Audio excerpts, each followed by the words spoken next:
Minister, you're very welcome into the Chamber today. The Government's Housing for All plan was published on the 2nd of September 2021.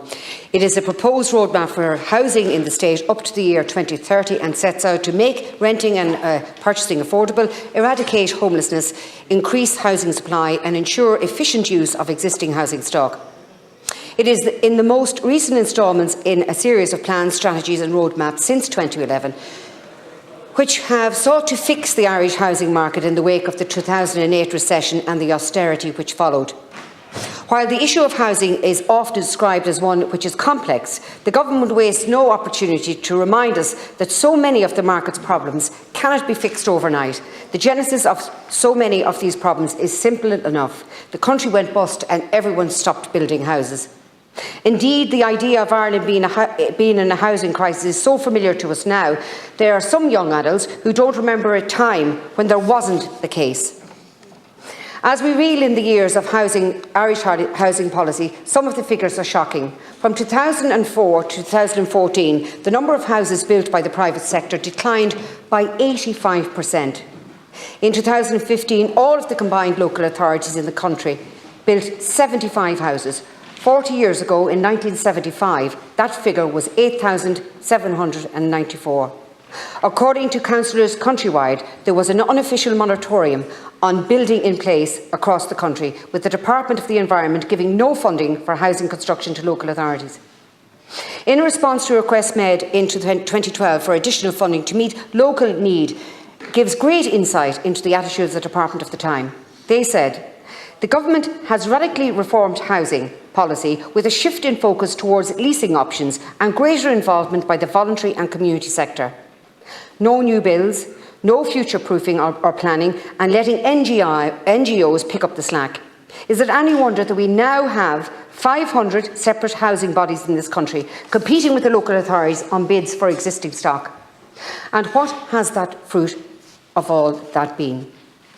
Certainly not the eradication of homelessness. We still have over 10,000 people homeless in this country, now competing with 54,000 Ukrainians for government-provided housing. What changes have been made for Housing for All in light of the Russian invasion of Ukraine and the influx of persons into this country fleeing that war? I pointed out back in March, as did many others, we saw the writing on the wall, which this government seems chronically incapable of doing. It was logistically unfeasible in the extreme to commit to an uncapped number of wartime refugees. I stated that then that this policy would not serve anyone, least of all the Ukrainian people in Ireland, who would be forced to endure substandard conditions due to lack of government resources. Once again, as with our warnings around cancer screening, these concerns were pooh-poohed by government at best. At worst, those voicing them were denigrated to xenophobes. Once again, in the space of mere months, those concerns were seen to be entirely correct. Minister, how many homes have we built this year? I understand the golden figure was 24,000 and I got your breakdown to there today. But there was 4,100 affordable and cost rental homes on that figure. My question is, how many of those have you built? Yesterday, the Minister was in County Meath. He opened 3 housing estates. The first housing estate he opened was for elder living that was bought out by a housing agency. The second one was a private builder was building 22 homes that was bought out by the County Council.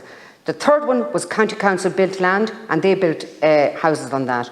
But there was no affordable homes built in our town this year.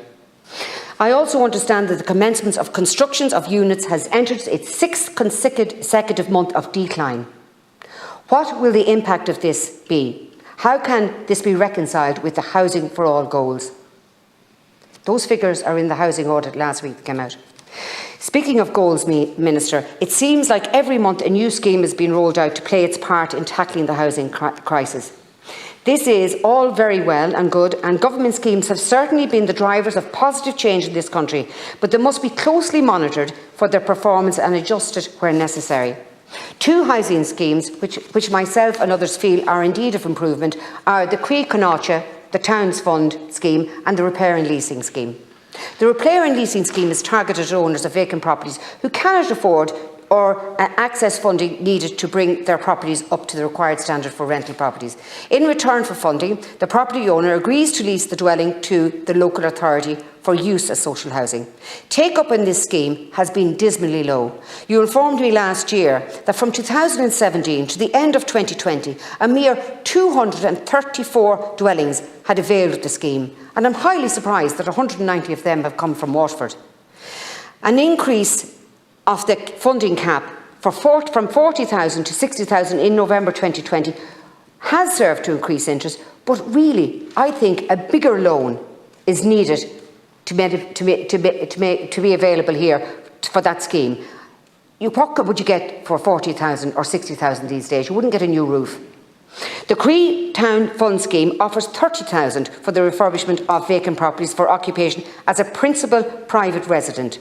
Anyone who refurbishes a property will tell you that 30,000 is a drop in the ocean, and where the property is confirmed by the applicant to be derelict, i.e. structurally unsound and dangerous, the department will helpfully grant you another 20,000. The problem being, you can't get a mortgage for a house in that state, so the 20,000 is null and void. So there is amendments that you could take on board in relation to that scheme, and maybe that's something that Fianna Fáil and Fine Gael can look at. People cannot get the mortgages for those properties if they are in a poor state. Lastly, Housing for All states that the government is committed to supporting home ownership. This makes me glad to see, but how will this work alongside a national right to housing? Will a right to housing entail persons being forcibly downsized in their home, ordered to move out so that another, larger family can take their place? It may seem like an out their suggestion, but these fears that some people have today. Does this government plan for a move forward, to move towards rent for life housing as a solution? I was at the Respond briefing in Buswell's Hotel very early this year, but maybe a month ago, and their model was very clear. They are going for build to rent only. That is the only gig in town as regard to providing houses, and they were very, very clear on that is the model of housing that is going to be built in this country in the future. So, does the government plan to move towards rent for life housing as a solution? Will the dilution of constitutionally protected property rights be used as a drastic measure by the government to try and solve this crisis? These are the questions that I would like answered today, Minister. Thank you.